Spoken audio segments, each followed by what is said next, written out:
listening to another episode of the Get to Know You series on the Normal Isn't Necessary podcast. For booking inquiries or advertisement opportunities, please reach out to us, normalisn'tnecessarypodcast@gmail.com. For all things Gumballhead related, please reach out to us at the website www.gumballhead.com. Hey guys, it's Gumballhead, your host of the Normal Isn't Necessary podcast. Tonight's another episode of the Get to Know You series, and we are interviewing the band from Denver, Colorado. Capture This. How you doing tonight, guys? We are good. Stoked. It's Friday. Feeling good. Thanks for having us. Yes. We got the three of us here, for those that don't know. Three out of Andrew. four. Yeah, he's at work. 3/4 So of the band. We have a majority of Capture This. Three official votes. Yeah. All that matters is the democratically. The singing's here. Yeah, that's the So the most face important. man. We got the drummer and the Actually, no, vocalist. I'm the most important. The vocalist is the most important, yeah. We can replace Let's keep the it. other three of us, and no one would notice. We can't replace Leah. I saw that recently. You guys have a video out there that's like, hey guys, it's Leah from Capture This, and you guys are like, Yeah. hey, what about the rest of us? What about the So, what about the rest of us? What's happened yet? so as we all know, this is the Get to Know You series on the Normal Isn't Necessary podcast. And with it being the Get to Know You, guys, we're throwing you to the wolves. Let's get to know the band Capture This out of Denver, Colorado. Tell us a little bit about yourselves. Why am I getting pointed at? Good. You're the I thought you were the most important. Yeah. I am objectively the least important. I play bass. Okay, fine. So we'll go in order. Most important. Yeah. So, Let's let Leah talk first. yeah. So obviously, yeah, I'm Leah, vocalist in the band, and yeah, I mean, so funny fact, I started Capture This through Craigslist, which I'm sure we'll talk about a little bit, but for me, it's just always been a passion to sing. You know, I grew up always singing, whether that was choir, went to performing arts high school.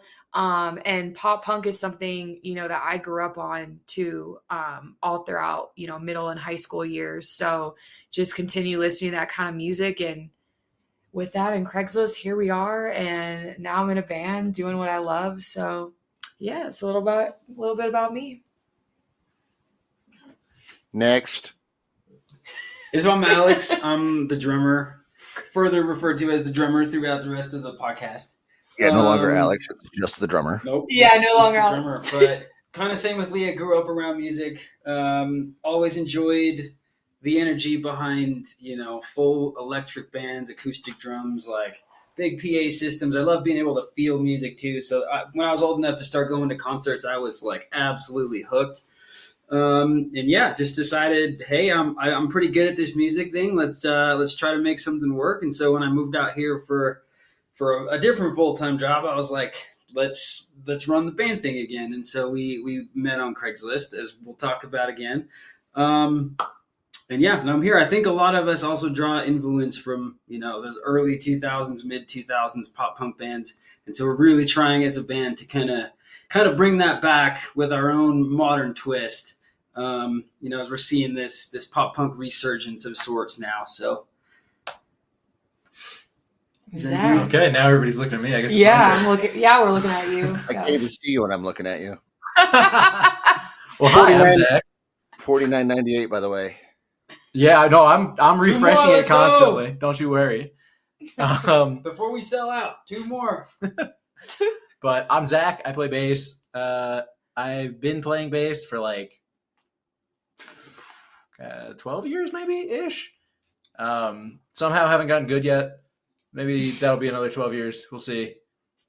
I think I am probably the least pop punk out of everyone, or at least grew up on the least pop punk. You guys were all like Mayday, All Time Low kind of people. My start in music was like late 2000s metalcore. So more like the Christcore era. Like Under Oath, Devil Wears Prada, all that kind of stuff. But as I have gotten older, I've come to appreciate the pop punk side of things more because I'm 30. I can't get in the pit anymore. My knee hurts. Age is a number, my man. Age is a number. Age is a number, and my joints are 65. Filing for Social Security. I almost take offense to that, being 47 myself. So you guys just received one more follow. Guys, you're out of Denver, Colorado. What time is it over there? It's 8:05 here, Eastern Standard Time. What time is We it over are there? 2 hours behind. It is 6:05. 6:05 p.m. And you guys are hanging out with Gumball Head on the Normal Isn't Necessary podcast tonight. We appreciate that. So thank you so very much. I did a little research before we sat down. I almost said reefer again. Before we sat down, and one of the things that I picked up on, I came across a interview you guys did, and it was from the Voyager in Denver, and they said from Craigslist to the stage. It sounds like Leah kind of started this whole thing because she was bored one day, sitting in her apartment, petting the red healer cherry, and decided that she wanted to be friends with new people, and put out a Craigslist interview or a Craigslist request. I this is all fictional, by the way.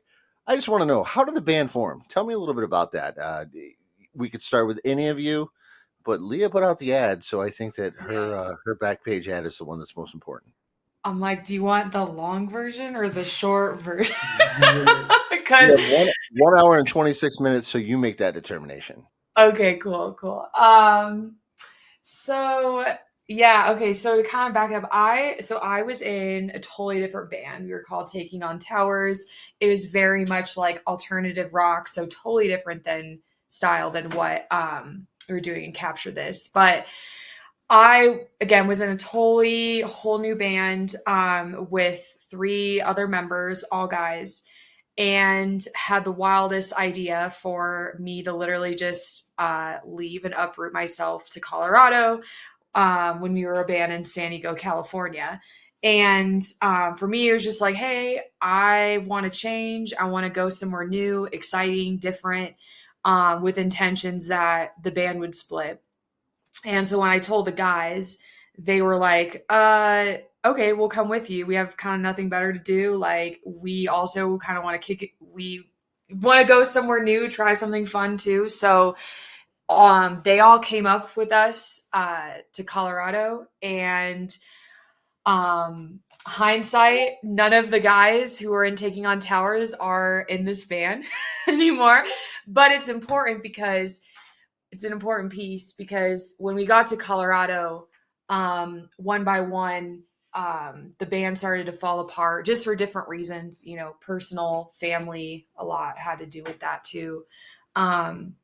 Job stuff, all of that. So, as the band split apart, that's when I kind of really looked at myself and thought, like, okay, do I want to keep doing this? Like, do I want to keep pursuing, being a singer, and not only that, but playing in a band and stuff? And if so, what kind of music, would I want to do or put together? And that's when I realized, I want to keep doing this. Like, this is my passion. I want to put out, good music. I want to keep singing. Like, that's something that has always been constant in my life. And so, when I started to think about genres, pop punk is just an easy choice for me, because I think what I mentioned before, like, it's a genre that I really grew up on. Especially going back to the Warped Tour days, like, shout out to Warped Tour. Like, literally had like memories of seeing some of my favorite artists that I grew up on. So where I'm kind of getting at with the Craigslist stuff is, flash forward, I knew obviously I had to start a whole new band, and really there was like I feel like no platform.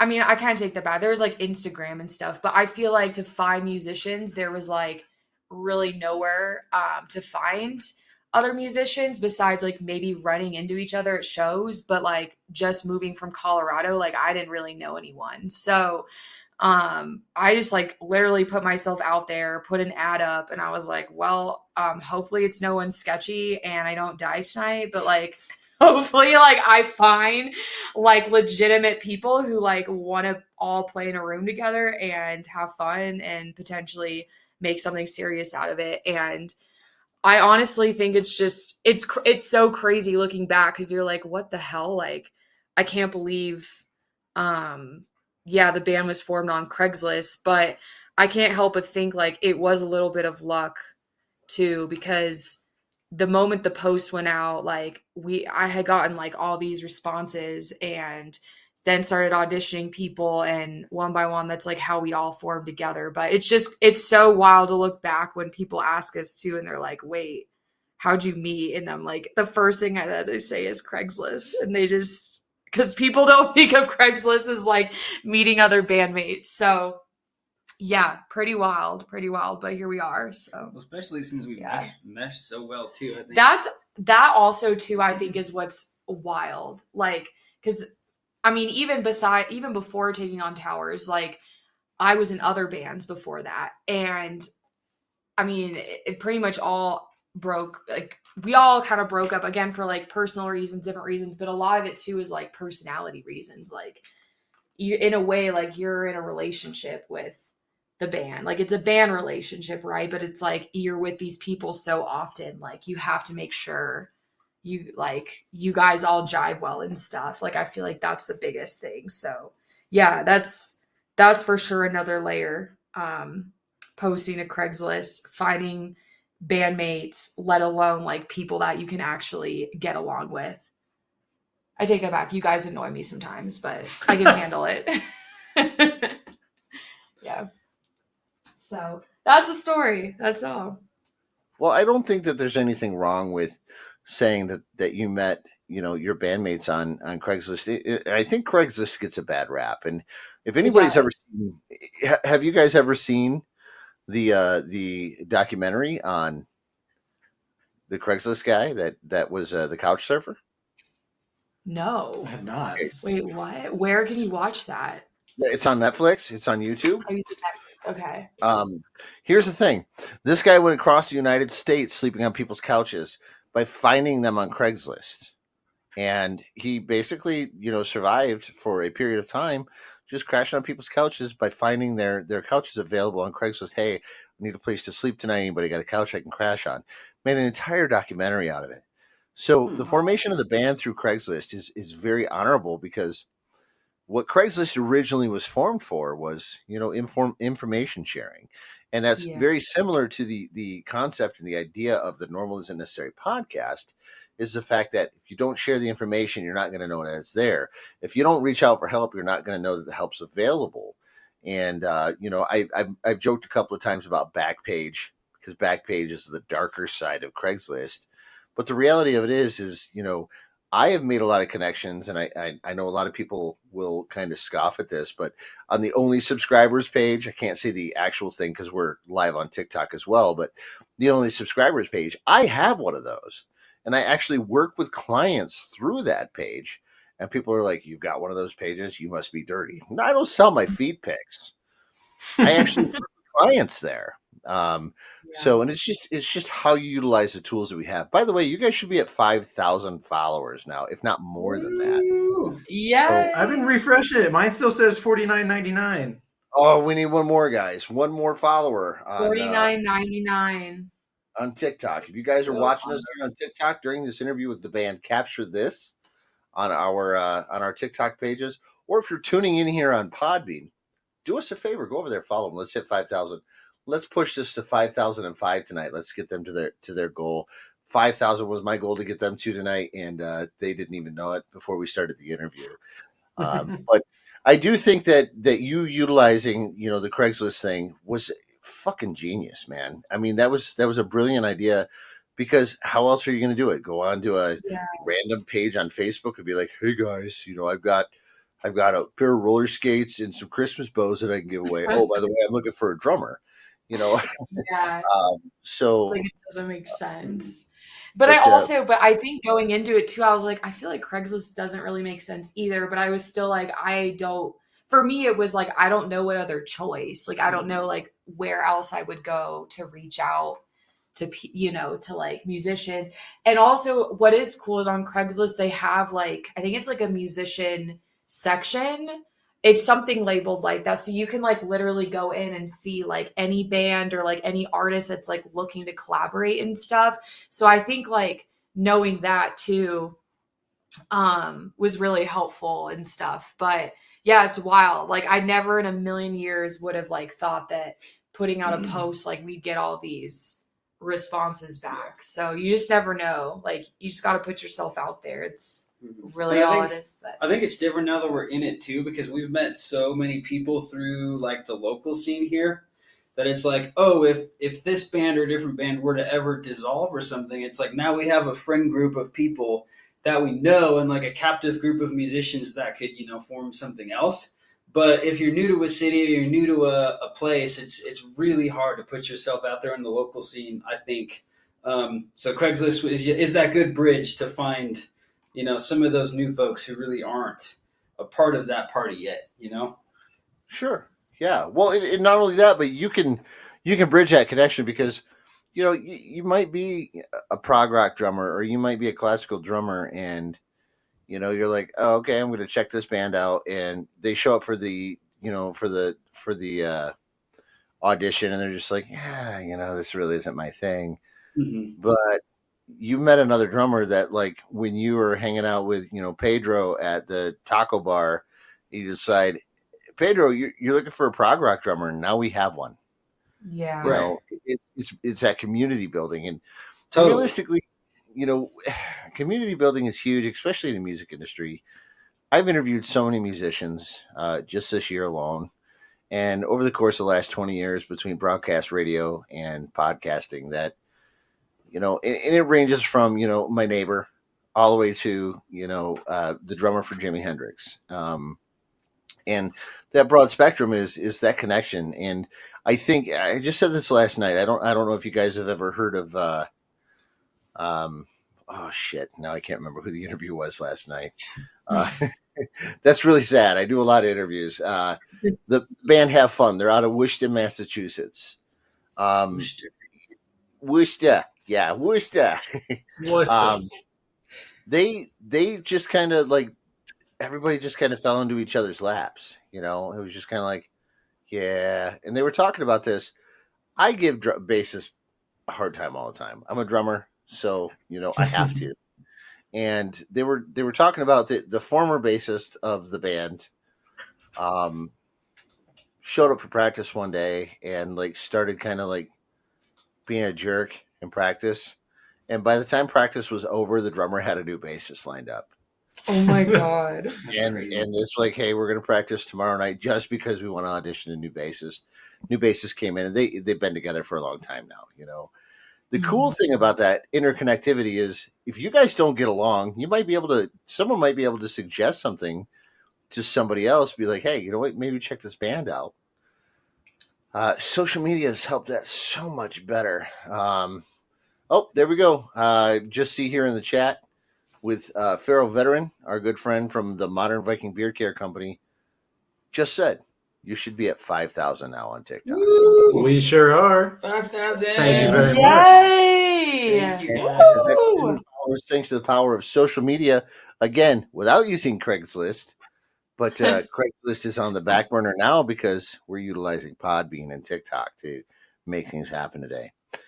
So when you guys sit down and you decide, hey, we're going to write some new songs, who usually, I know it's never the drummer that comes up with something great, but who usually comes up with it in your band? Is it the singer?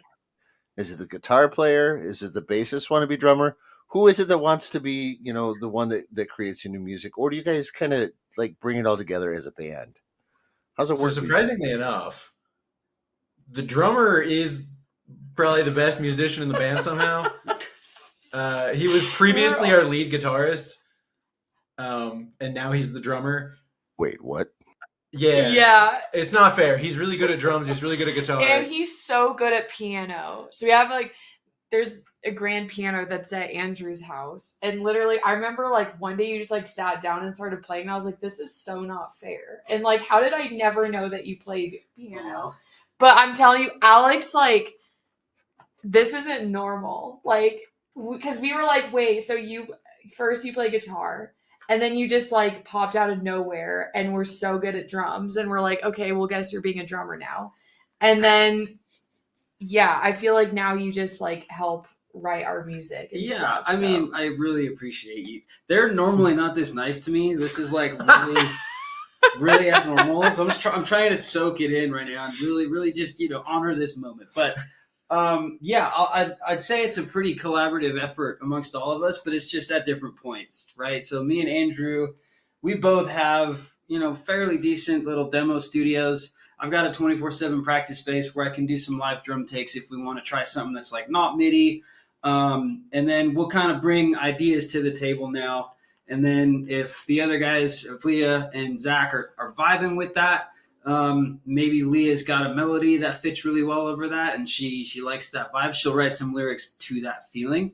And so yeah, I'd say it's pretty collaborative across the board, but it's kind of staggered. Once we have more songs kind of built out, then we'll all come together at Andrews and kind of finish them up. But I don't know if any song goes to the studio completely finished. We're always looking for edits. But I think what you said about like you and Andrew starting the process, I feel like that's how most of our songs are, just because I know for me vocally, it is hard for me to come up with a vocal melody when there's like no backbone. Like I feel like I have to have at least like a guitar riff, and then I can just run with that.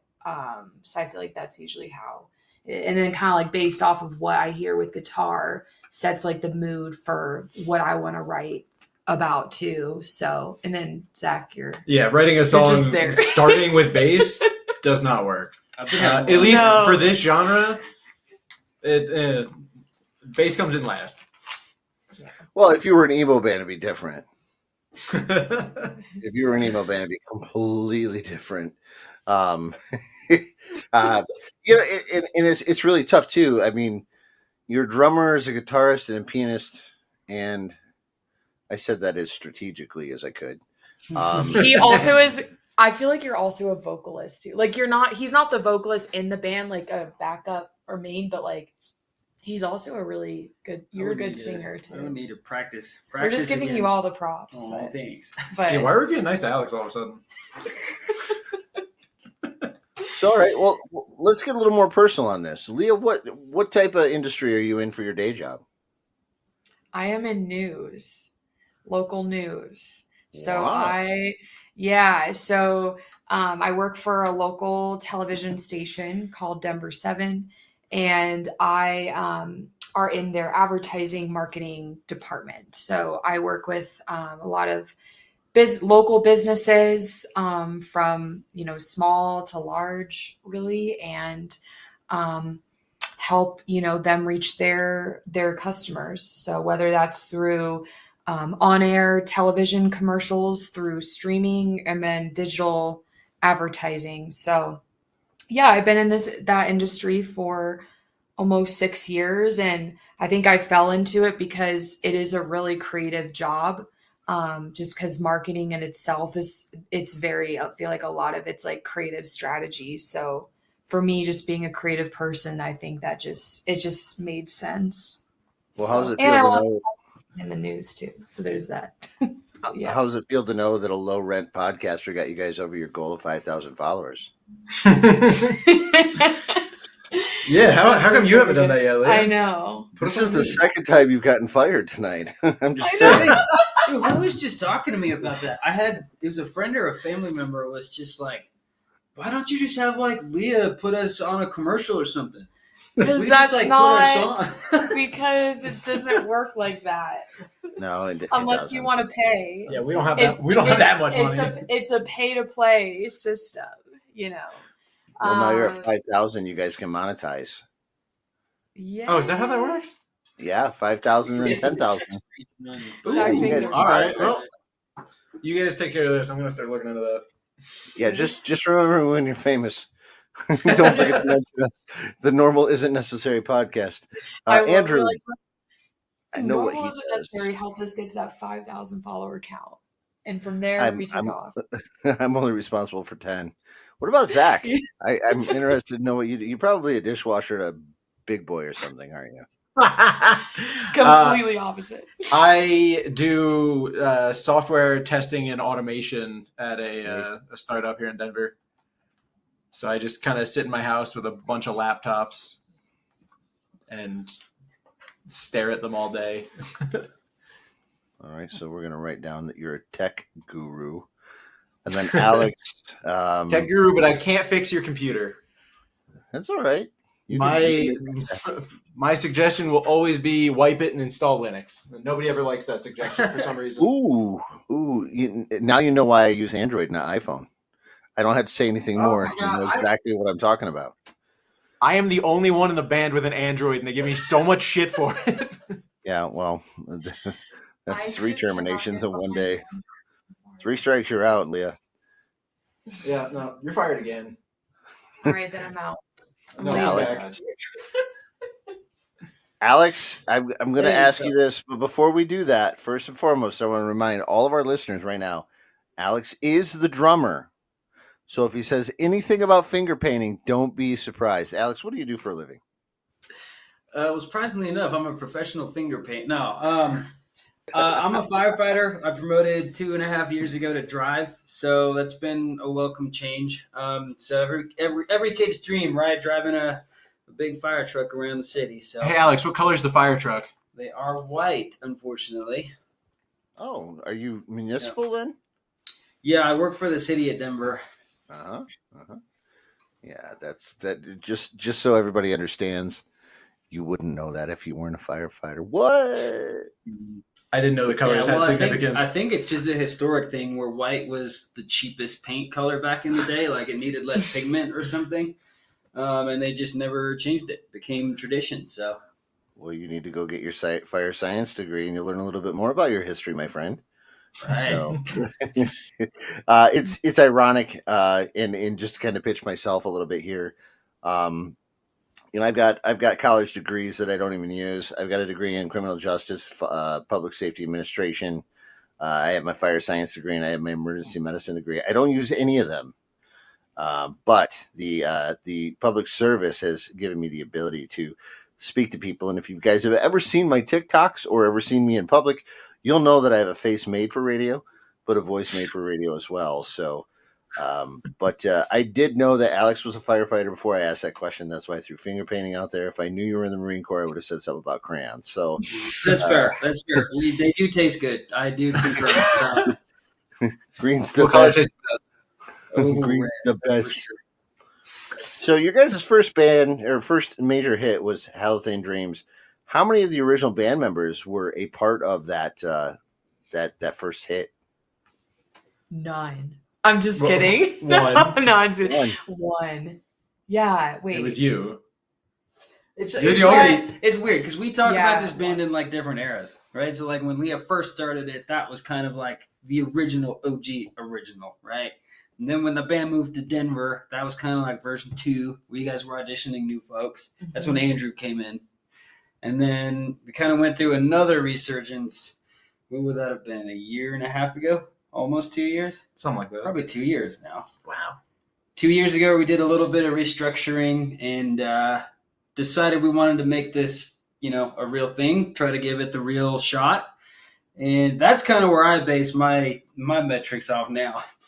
No. I don't know. So if you're you saying guys- the original band starts 2 years ago when we Yeah. got this lineup? Yeah. I don't know if that's how original works, but I like it. In that case, all of us. Yeah. But like with Halothane, I guess quote unquote I was the only original member because no, it was Andrew. Yeah, Andrew. It was me and Andrew because Andrew wrote the song right over guitar. I forgot he counts as an original member for Capture This because he wasn't Yeah. taking out towers. Yeah. Okay. Yeah, so it was me and Andrew and that just how that whole song came about was wild because I remember this exact moment where so Andrew had written the song, no vocals, like no melody, just like guitar instrumentation, I think a little bit of drums. And I was like going through a really hard period of my life. And really for me, I just was like, I don't know like how I would want this song to sound. I'm just going to write. It almost was like writing poetry. And I sent the lyrics over to the band chat that we have. And Andrew looked at it and he's like, wait, this like all fits with like the song that I just wrote, which is Halothane Dreams. And it was just like the weirdest coincidence that like all of the lyrics that I somehow happened to write with no idea or clue of how the instruments would work ended up fitting in with like what he wrote for that song. So I remember sitting there when that text came over, because I was with Andrew, Yeah. and you sent like a little voice memo too of like almost an acoustic thing, like it was Yeah. slower. It was like a ballad almost. Yeah. And Andrew's like, call me crazy, but this might work. This might work over the fast, high speed guitar driven song. At 193 BPM. Yeah. Yeah. We tried it. Leah, Yeah. what instruments are you capable of playing? Piano Okay. and You can do guitar. some drums. No, Yeah. I cannot do drums. Guitar a little bit, because I taught myself guitar on YouTube, but like only the like most basic of basic chords. So for me, I'd say mainly piano. I had piano lessons growing up when I was young, and then in high school did piano lessons too. So yeah, that's probably my main instrument besides vocals.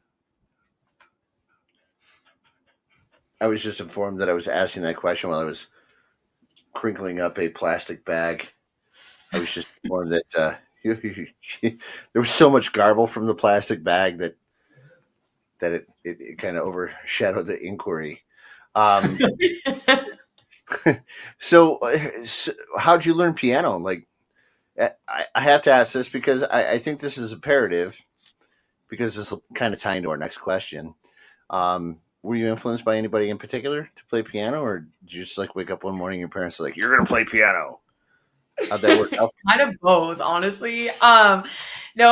So it's weird you say that, because last time I was at my parents' house, we were going through like old like home videos, and I think it was like my third or fourth birthday. And there's literally a video of like me unwrapping all the presents, and out of all the gifts that I got, the only gift that I like gravitated towards was this like little like Fisher Price piano.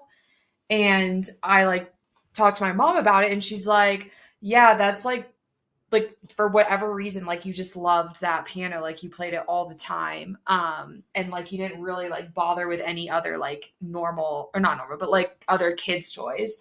And so I think, I don't know, I can't help but like think like, okay, maybe that was like, for me, just, I guess just piano was just something that I like naturally was interested in because I was like so young.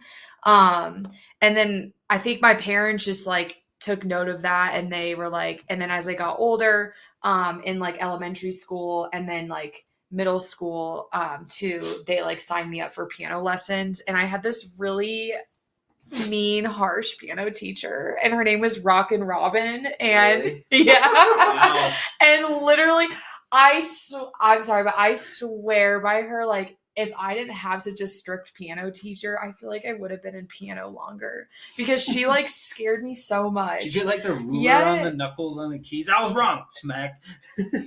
Honestly, I can't remember. It's all a blur. It But blocked out 'cause it was I'm traumatic. like, I probably blocked that out because it's traumatic. But like, no, seriously, like looking back though, like I did learn a lot from her. But yeah, I think she's also like, she's a big part of like just what I learned in piano and stuff. And then I went to a performing arts high school in San Diego.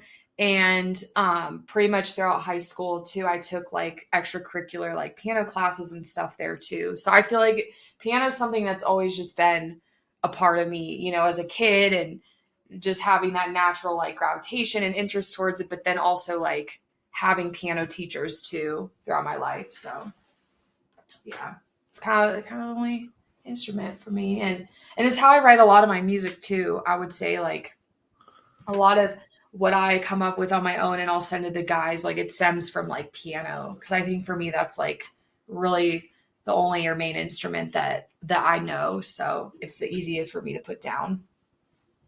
Well, that's admirable. I've owned at 3 years old. I got a Starburst guitar from Sears, and that was back in the day. I don't even know if you guys you're in your 30s, early 30s. I don't even know if you guys are old enough to remember that Sears used to have a catalog that came out every year, like 2 weeks before Thanksgiving, and No, I would go so through it. remember. Mhm. No, So the because Sears I catalog is remember good. specifically.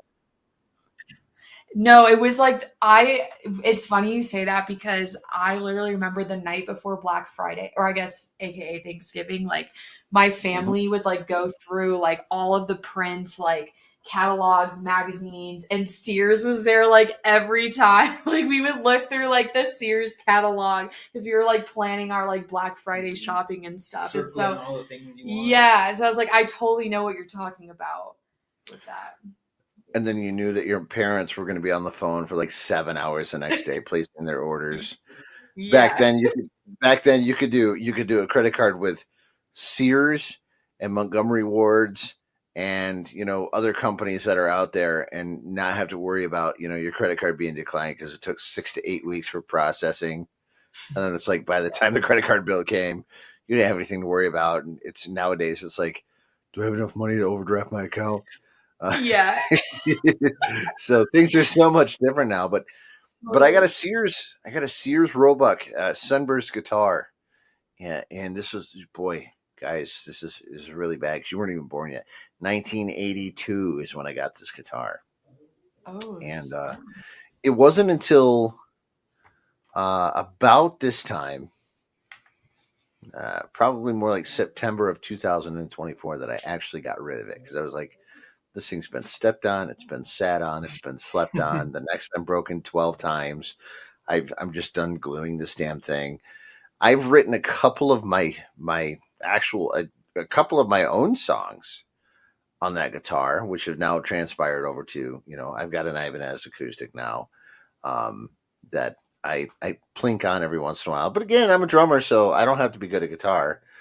But I tell everybody, yeah, I've been playing guitar for over 40 years, but I can still only play like all of them Ramones songs because it's only 3 chords. That's like me on I've been guitar. It's Yeah. also me on guitar. But then you sit down with a can- piano and it turns into something completely different. I just don't understand it. It is. It's just like, Oh. yeah, it's a whole different, yeah, it's just a whole different sound. It's funny you say that too, because when I've written some of my solo stuff, like I'll send it to the guys, and then Andrew's thing, he's like, I'm gonna pop punkify this, and it's like, it's like a running joke because it's like it's just so different with like the sounds between piano to like obviously that pop punk like hard hitting pop rock genre. We have some like straight pop, and we have some like country demos. Literally. That will probably never see the light of day, but Hopefully not. they're cool. I like them. Yes. I think it's cool to not put yourself in a complete box, right? I know it's tough in today's day and age because you kind of have to build a brand, and people have to come to expect at least a certain vibe or a certain product. I think as you grow as a band, that gets a little bit more flexible because we have multiple different releases. Maybe you do, what does Andrew call it, like a concept album. You can kind of fit a vibe if you want to grow somewhere. But yeah, I don't like being in a complete box. Yeah. Well, and I've recently talked to a band that's been touring, a musician. He's a bass player. He's been touring for about 25 years. And I asked him, I said, we're a lot of us are generalized, generalized into specific genres. I grew up playing in a Nirvana-ish garage style band. My first band was a Black Flag cover band. And the name of our band was Black Kool-Aid. And we played like 3 shows. They were in somebody's garage, people ended up with broken noses and they were like, your music sucks. And we're like, we love it though. They were like, we love it too, but then, I started to kind of grow and we progressed, and then I played in like the Nirvana sounding band, and then it just kind of turned into some other stuff, and I grew as a musician as a result of playing in different types of bands. But I do think that stepping outside of that comfort zone, Johnny Cash did it, Elvis did it, Taylor Swift did it. We talked about this a little while ago. Linkin Park doing it. Yeah. Yeah, that's where the real new authentic stuff Yeah. comes from, I think, is in that space. But then you listen to some of the more modern bands. Like I'm going to take the Offspring for example, and I'm going to say Offspring. I'm not a huge fan of the band. Brandon Perceborn, a friend of mine, he's the drummer of the band. I met him when he was on tour as the drummer for Black Flag. Just giving some shout outs here to Brandon, but he played with Hobbes, which was the Misfits band. When the band disbanded, he played with with Limp Bizkit for a little while. He played with Marilyn Manson last year while they were on tour. You know, Nice. a larger name musician, but he's not known as the drummer of the band unless he's like introduced as the drummer of the band. But his ability to go cross genre is so huge, and I think that his adaptability is imperative when it comes to like what you just said. You know, you can't just keep yourself in a box. There's a lot of room for expansion, and if you think about a lot of the older bands, and I love talking about other bands with bands. You know, the other day I had an interview with somebody, and I was talking about the Red Hot Chili Peppers. And you know, love them or hate them, they have gone through every single genre. You know, Stadium Arcadium, completely different album than Blood Sugar Sex Magic. You got One Hot Minute. You got Freaky Styley. You got, you know, and I don't even know if you guys listen to the Red Hot Chili Peppers, but of all the albums that I've ever owned in my lifetime, multiple times over, Blood Sugar Sex Magic is one of my biggest and most purchased albums. I'm going to throw this question to Zach. Zach, Oh, no. what's one album that you'll never, ever, ever get sick of listening to? The Greatest Generation by the Wonder Years. You knew I was going to say that. I had a feeling. What about Cardinal, though? About what? Cardinals? By the Wonder Years? I like all of the Wonder Years stuff, but I have and could continue listening to The Greatest Generation on repeat for the rest of my life. Never gets I think it is the perfect 10 out of 10 pop punk album. This is the second interview in 2 days where the Wonder Years has been a musical love of a bass player, no less. What? Like Second one is- specifically too from a bass player? That's Yep, funny. that's where Cardinals came from. That's why I asked about that, because the bass player I interviewed yesterday actually said Cardinals by the Wonder Years. And you just said Greatest Generations by the Wonder Years. It's crazy. What about you, Leah? What do you got? Oh, that's so hard. Fever? It's not. What's the number one song on your playlist right now? Don't say Taylor. Please don't say Taylor Swift. No, oh god, no. Probably Taylor Acorn. That's weak. Yeah, I would say Taylor Acorn. I can't pick a specific song, but she just released this whole album called Poster Child, and I think like her voice is just so good. I think what's unique about her, she has like a country style type voice. It's like country pop, but then She came from country. oh yeah, that's right. Yeah. Yeah. So she has like that kind of like style with her voice. And then the instruments is very much pop punk. So like but it all just meshes well together. It's so original, it's different. So I feel like it's something you don't hear every day, you know, but it still sounds so good. And then second to that, I would say the artist that's like influenced me the most, and just talking about eras and stuff, is Demi Lovato. She, to me, like I think I've like honestly grown up listening to her from like all the camp rock stuff, like when Yeah, I was Camp like in Rock. high school.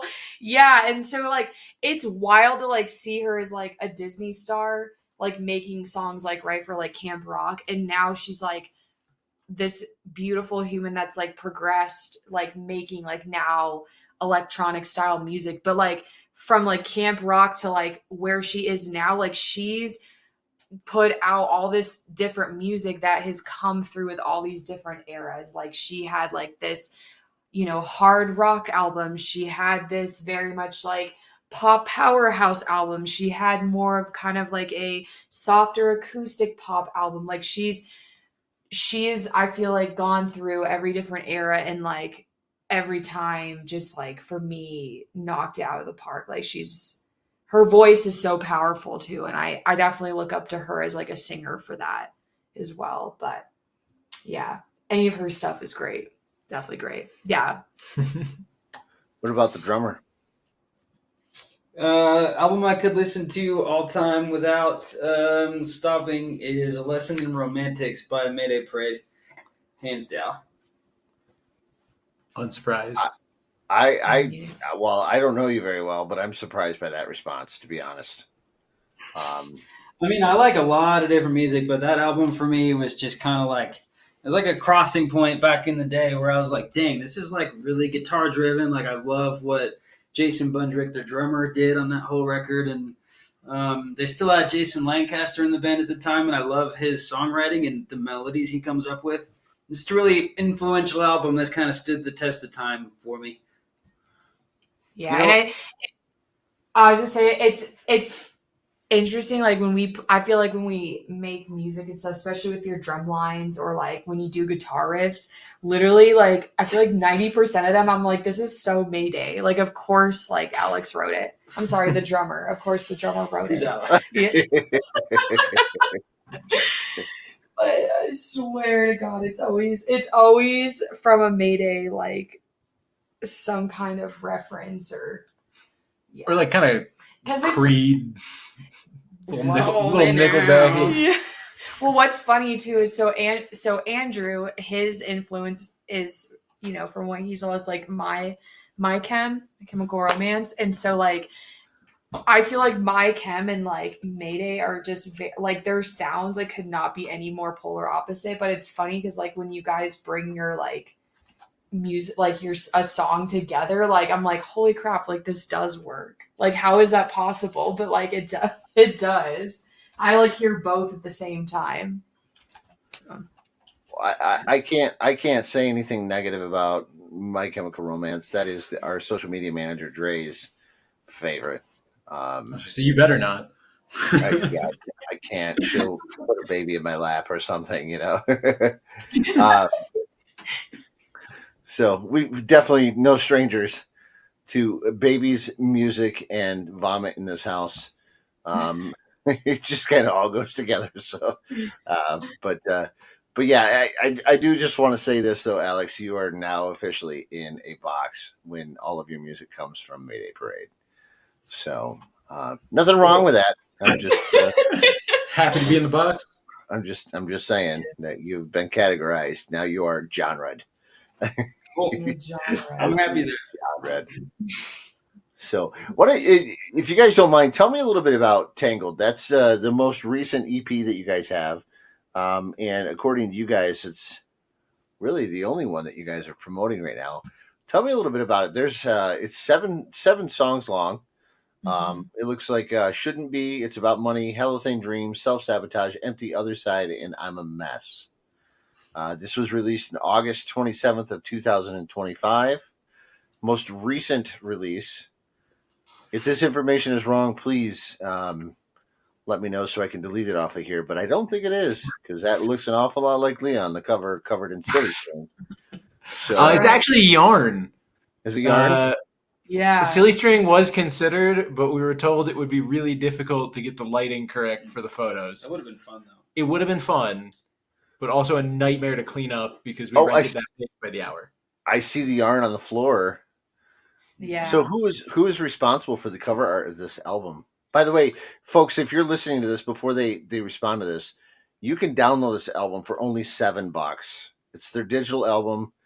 Don't go and buy this shit, or don't go and get this shit for free. Go buy this album. Download it. Support the band. We also have CDs for sale. They got CDs for sale. You can go to their website, and their website is bandcapturethis.com. Go there, buy stuff, support the band, support their mission, support their dreams, get them out of their day jobs, especially their guitar player who works a really shitty job. Get them out of there.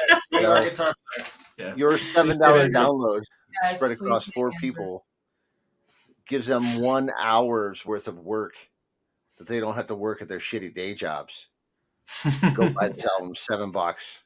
Or you could send it as a gift through their Bandcamp. But just go buy it. But yeah, tell me a little bit about this album. I want to know a little bit about this album, how it came to fruition, and what are some of the influences that you guys had that brought this album to fruition. So the way it originally wasn't written as like a cohesive EP. We decided that we wanted to try recording at the Blasting Room up in Fort Collins, which is a really fantastic recording studio. They've done like all the Rise Against records, Teenage Bottle Rocket, a lot of the OG punk stuff. Really cool place. We wanted to go check it out, see if it was going to be worth the money and effort. If we liked the product that came out of there better than what we'd currently been doing. So we wrote Empty first, had it mostly put together. We thought it was put together. Went up there. We recorded all of that in one day. It took from like 9 a.m. till probably like, almost 2 a.m. Yeah, it was late. It was a long day. Late. Thankfully, Colton is an amazing person and stuck around with us and got that all finished. We ended up really liking how that came out and went back for 2 more songs and then 3 more songs. And then that's only 6. Wait, hold on. I think we came back. Halloween was one day as well. Okay. We did Halloween, then we did 2, then we did 3. Yep. Okay. And so at the end of that, we're like, oh, hey, we have an EP. Why don't we just slap them together and call it an EP? And it actually ended up like sounding pretty cohesive, I think. Yeah, I think that was like the part that had me taken aback, was like we had gone in with the intentions of like releasing them as singles, which we did, but then it ended up somehow music wise, and even I think like the theme of the album, like all tying together. So like, I think that just once again was like, it just ended up all tying in together and working out. And I think when we were thinking about like, okay, well, what do we want the name of the album to be? What do we want the theme to be? Tangled was what came to my head, because when I looked at the message of each song, like it really described a different mood and a different person in a different situation. And so I looked at this as like, wow, this is just, in its simplest terms, like this is life. Like this is one tangled mess of emotions, of situations, of just what someone's going through. So it just, for me, that was like the one common theme that was that thread throughout all of the songs. And I think the cover art like really did a good job with that too. Shout out to me too with that, but yeah, I think it's cool because it's like we didn't expect it to be an EP, but then it ended up being a EP, and then all the songs just happened to fit together too. So, well, I think a lot of times too, when a band gets together, especially in a room with intention, I think that sometimes that intention is, we're going to do 1 or 2 songs, and when you guys you fucking nail it because you're feeling it. mm-hmm. I mean, it's huge. First of all, I want to say this. Your guys' stage presence is remarkable. Thank you. Watching some of your videos on TikTok, usually, I mean, let's be real. Some of the bands that you guys follow, you don't see the crowd because there's not a crowd. I don't think you guys have a single video that's not, less than 4 people, right? I mean, yeah, we don't post those. Right. But we've all bands have played to an empty room. Oh yeah. And here's the thing: most of the time, a band's going to be like, "We're on the stage for the fans," but the fans aren't the ones putting the work in, but they're the ones putting in the effort and promoting that band. And if you don't have people that stand behind you and support you and promote you, let's face it, most of our friends, and I'm saying us because I'm incorporating myself with you guys, none of my friends liked my band. they would come out because I'd buy them a drink. You know, be like, come check out my band, and I really don't want to. Like, Kurt Cobain is so dead, you know. But it's like, we're not Kurt Cobain, man. Just come listen to our band. I'll buy you a drink. Oh, okay, I'll be there. You know. But I don't think that you guys have to do that. You guys just have that. You have that presence, and I think that there's a huge appeal to the fact that, you know, you guys have energy when you're on stage. Leah sings not just with her mouth, but her entire body. She just puts it into it. I mean, she's a firecracker. You expect it out of guitar players. You expect it out of bass players because, you know, they're the ones that keep the crowd amped. Drummers are hiding behind their cymbals because that's why we're drummers, you know. But if you don't have that stage presence, then you don't have a presence when it comes to music at all. And it just the appearance of watching your videos on TikTok just proves that it comes natural to you guys. And yeah, I was gonna say like it is natural, but I also think like a lot of it is intentional too. Like what I mean by that is when I think the moment we decided in a room of like, hey, we want to make this band the next level, like, you know, we want to make this a full-time career. We're going to push ourselves as much as we can. I think for us, like the stage performance was like the biggest piece of that we had to work on. I know for myself, like intentionally like running on a treadmill like almost every day to try and build up my endurance, literally singing on the treadmill like through all of our songs, all of our set. And like I guess what I'm trying to say is like, yes, like it feels natural like when we're on stage and, you know, because we have that emotion to the songs. But also I think just with our energy too, we try to really work on that because we want to bring the best performance possible as we can do like our fans. Like that to us is what really matters. And also just to promote ourselves too, like you said, I think for us it was like, well, we need to step it up a level to make ourselves different and like get out of just like the Denver music scene for sure. Yeah, I think like pretty much every time we have a live set, at least somebody's got some footage on it. I run a drum channel too where I do drum cam stuff. And if I have like a second cam up, it'll be somewhere out in front, right? So we can kind of take that back home, evaluate, everybody kind of learn something, right? I think every show, like from a performance standpoint, from a tech standpoint, from multiple standpoints, we oh my gosh. We essentially learn something, right? So every show is kind of the next thing up, right? But because of that intention, because of that learning, I think we are at the point now where, hey, we don't have to spam all of our friends to come to shows anymore. Yeah. Right? We're getting people off of YouTube, TikTok, even people out of state. I feel like once we like started to like take it seriously and look at it as like another job, that's when we saw that shift happen, like with ourselves and also just bringing people that truly like we don't know as friends or like a family member. I was talking to my mom just the other day and I'm like, I could confidently say this is like the first time in my life as like a vocalist where I'm experiencing people are coming to our shows that I don't know. Cause like, you know, what you had just brought up of like, oh, trying to get your friends to come and like, oh, hey, I'll buy you a beer. Like that, I feel like was my whole life or most of my life. And now it's like, it's not the case anymore, which is pretty cool. Yeah, it's really nice change of not having to constantly bug everybody and be like, please, please, please, please, please, please, please. Yeah, we had this, we actually had a guy who flew in from Germany just to come see us from our last show, which was still to this day, I'm like, how is that real? But like, shout out Christoph. Yeah, shout out Christoph. So yeah, it's wild. I just never would have thought.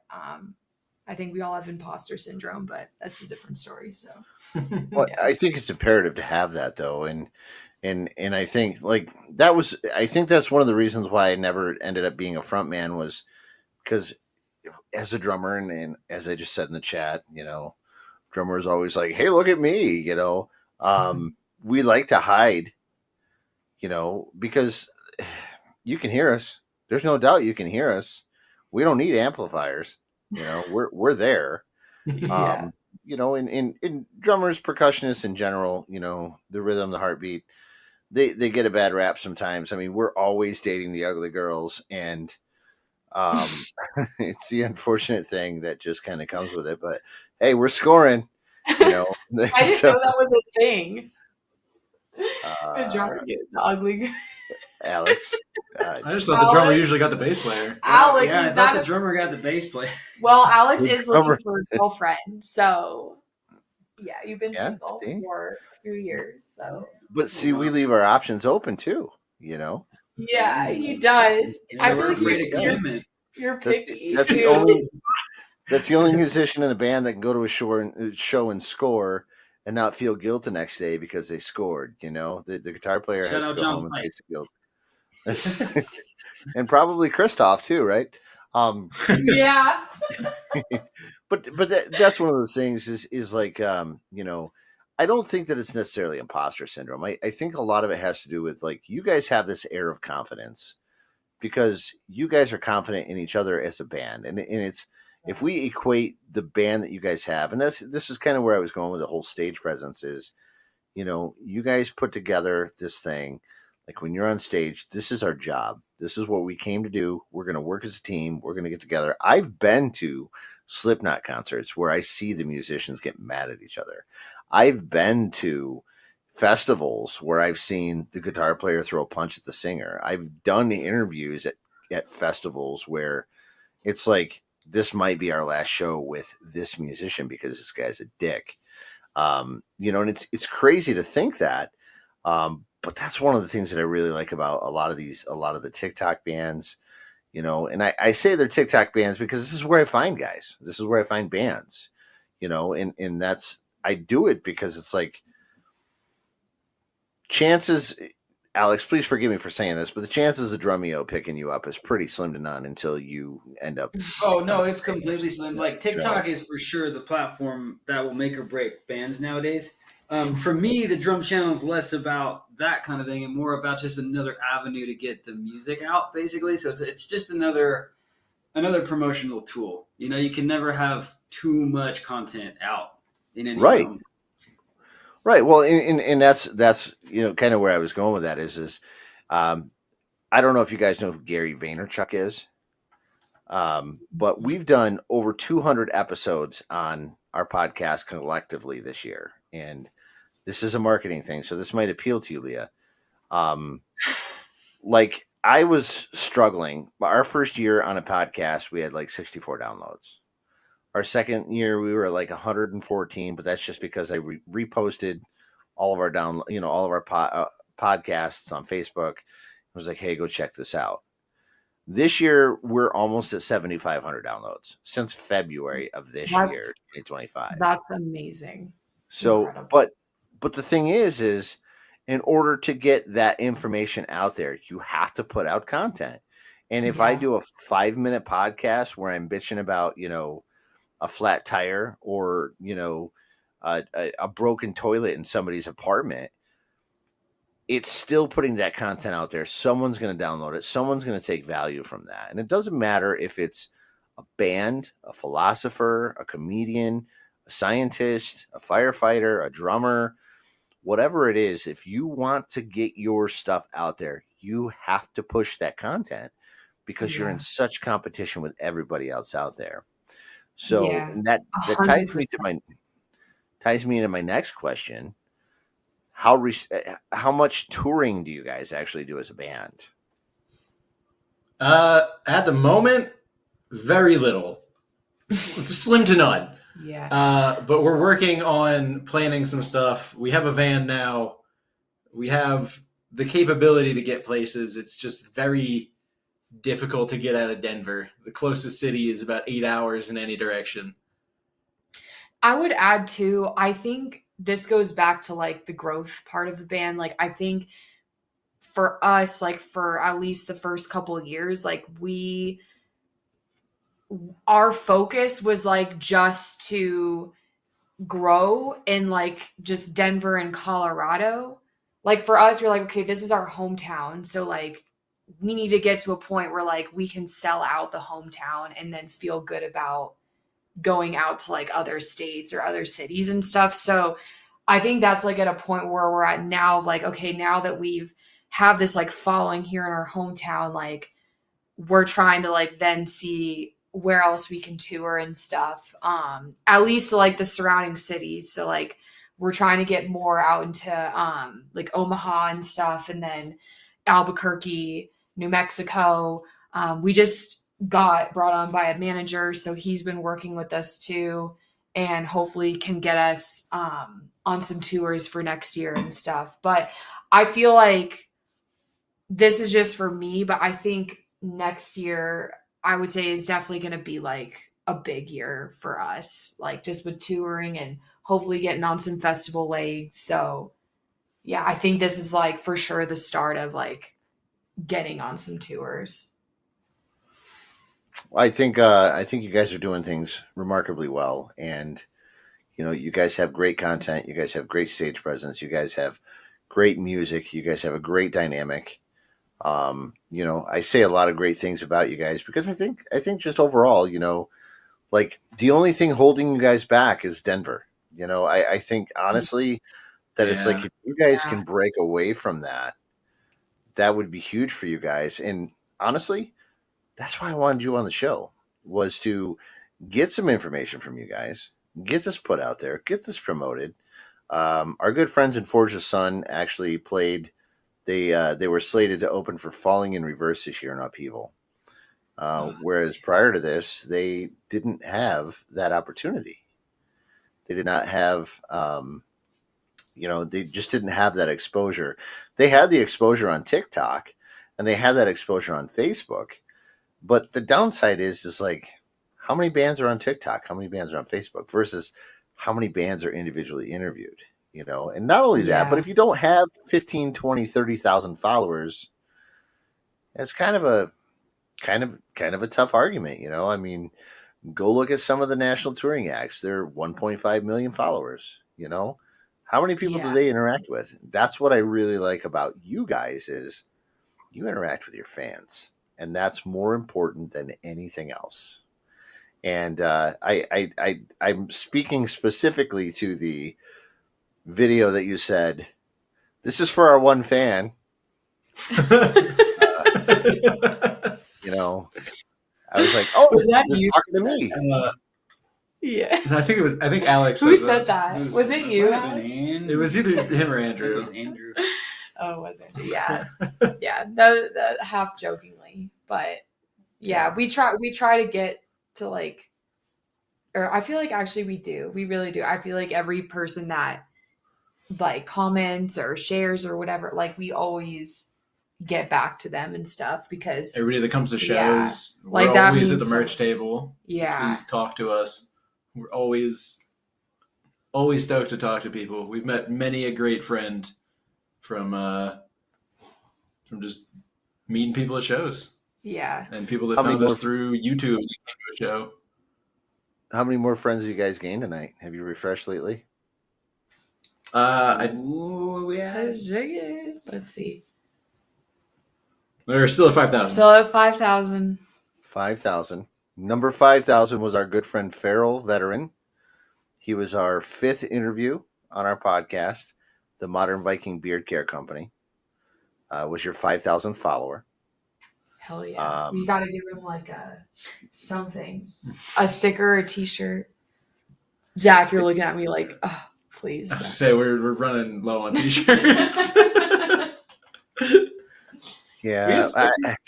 Sweatshirt. One of the first bands that I was ever in, our t-shirts, seriously, and this is no joke, this was very niche for us back in the day. Now, mind you, again, I'm a little older, 2001. Well, I guess this was 1998. All of our t-shirts were hand-drawn.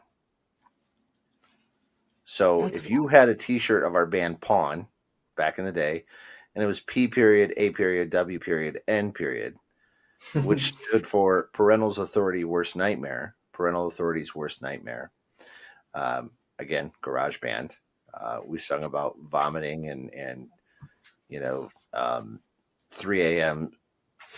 party times in the backyard where it included, prophylactics and copious amounts of alcohol. And, we were a punk band, that's it. We were a garage band, we were a garage punk band. But all of our t-shirts were hand drawn, and I still own one. I don't know where it's at, but we sold them for $25 at a show, each $25 each t-shirt.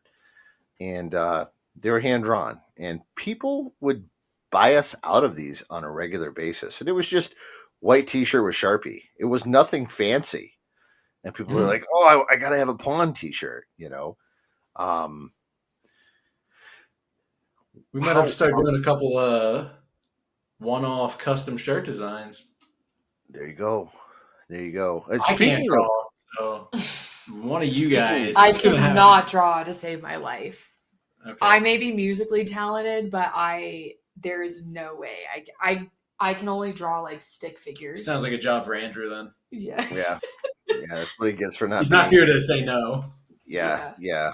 So he's temporarily fired as well.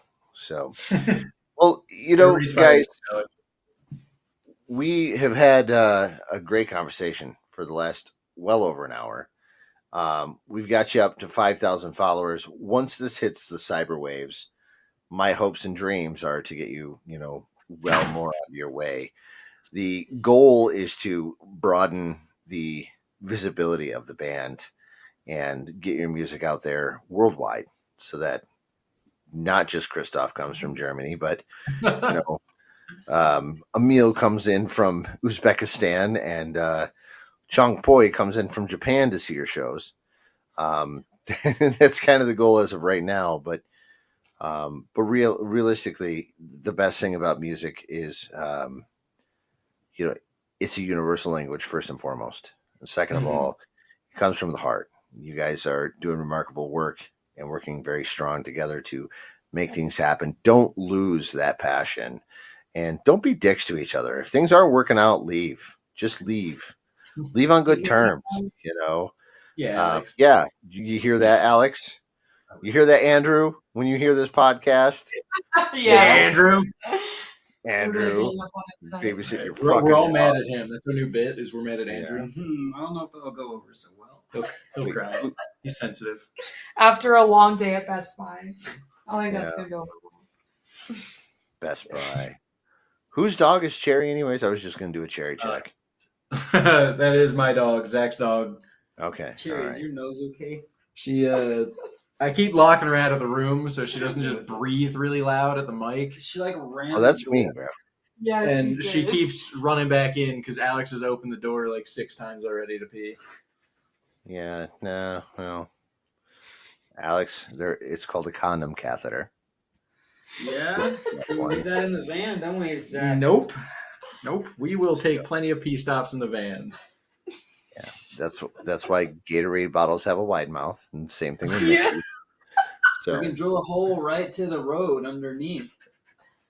This is why I own the van, is that none of Alex's bad ideas get to happen. well, I will let you in on a little secret. Our touring van, we didn't have to drill any holes; they just existed. So we didn't have to fix anything. We just went. Those were the days. There's a couple of holes in the floor, but they're pretty small at the moment still. Oh, that's fine for me. Well, if you got control of your stream, that's all that matters. The only person in the band that's going to have a problem with that is I don't probably need Andrew. no wide mouth. So, I've got plenty of problems. I do need to know is amongst all three of you, Leah, is there anything that I know about your piano background and stuff like that, but is there any advice that you've ever been given that has just stuck with you for your entire life or for a long period of time? Anything at all? Dang, that's a good question. Yeah, you put me on the spot there. Holy cow.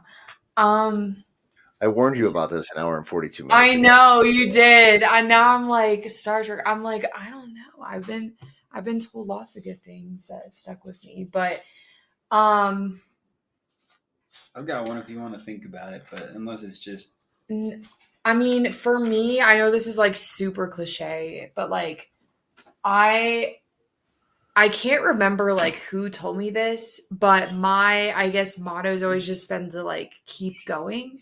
And I know that's like so vague, but like for me it's I've like used it to like apply to so many things in my life. Like like be resilient in my job, be, you know, resilient and push through with like music, because at the end of the day, like, yes, we're doing what we love, but also we look at this as a business too, right? And like there's so many hours, there's so many like different things that we're doing together too as musicians. Like it can be really hard, it can be really frustrating sometimes. Like I've also gone through a lot of like personal things in my life too, with relationships and with friendships, like, and I think for me just having that resilience, like keep going and like finding a way, or you know, getting through all the rough patch, like that for me has just always been that true north that's like kept me going for sure. And I think also too, like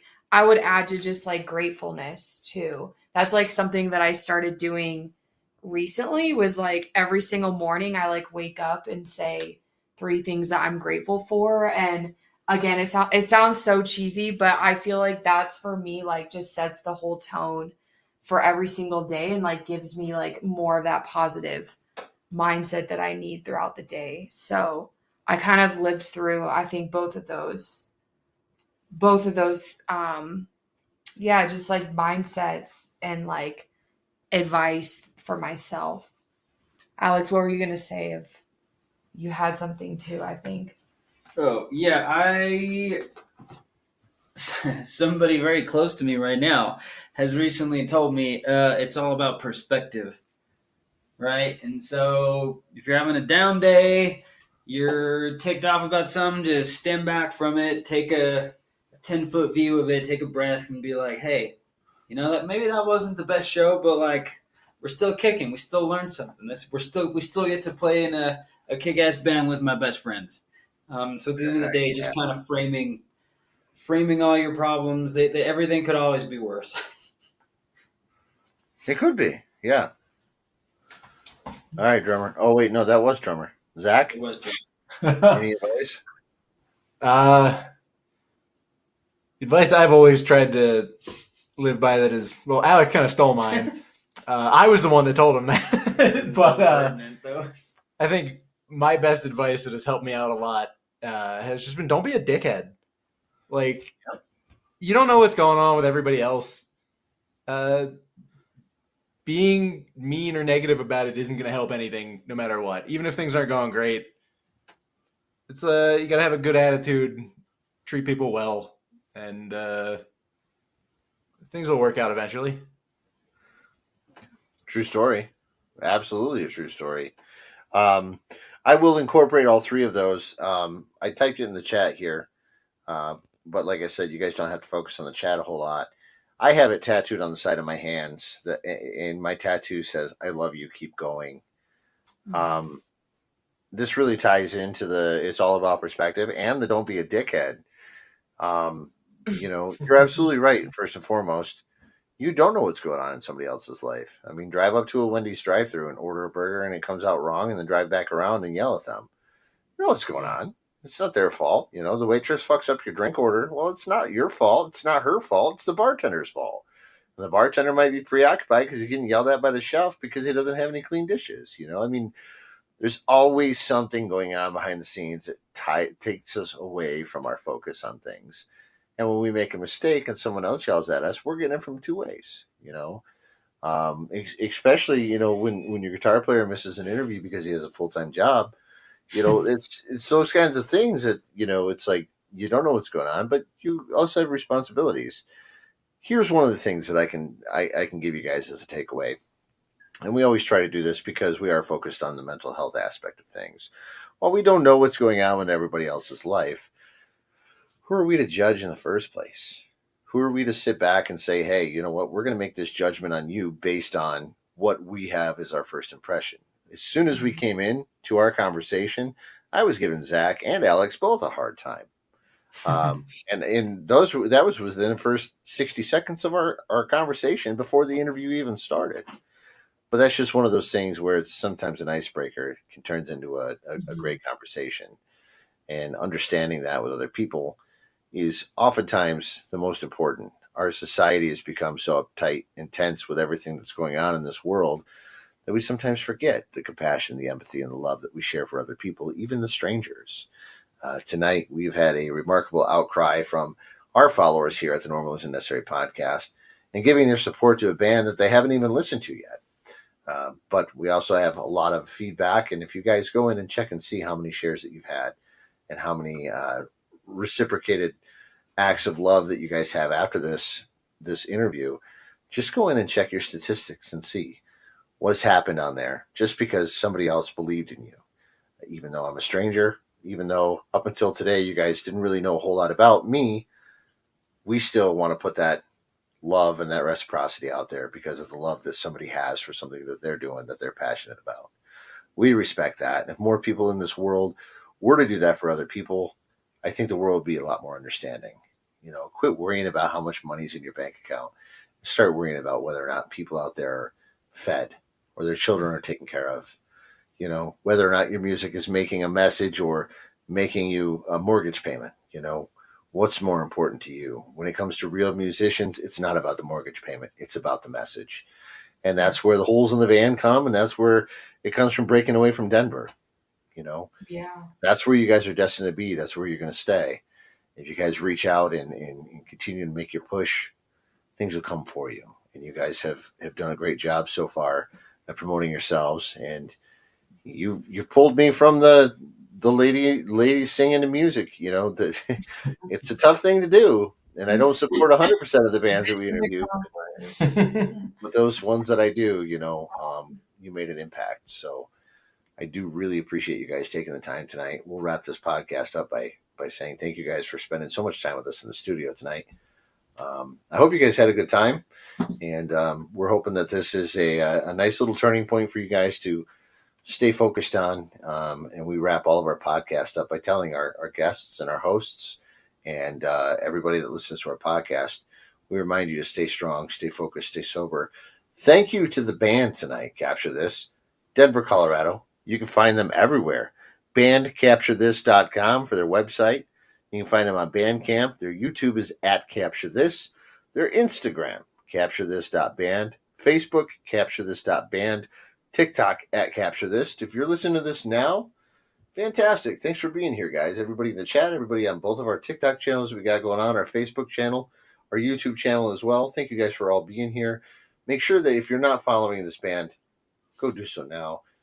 Guys, any closing thoughts that you guys want to share with our listeners before we wrap this podcast up tonight? Just want to say a huge thank you for having us, for giving us this platform and hanging out with us for the last 2 hours. Yeah.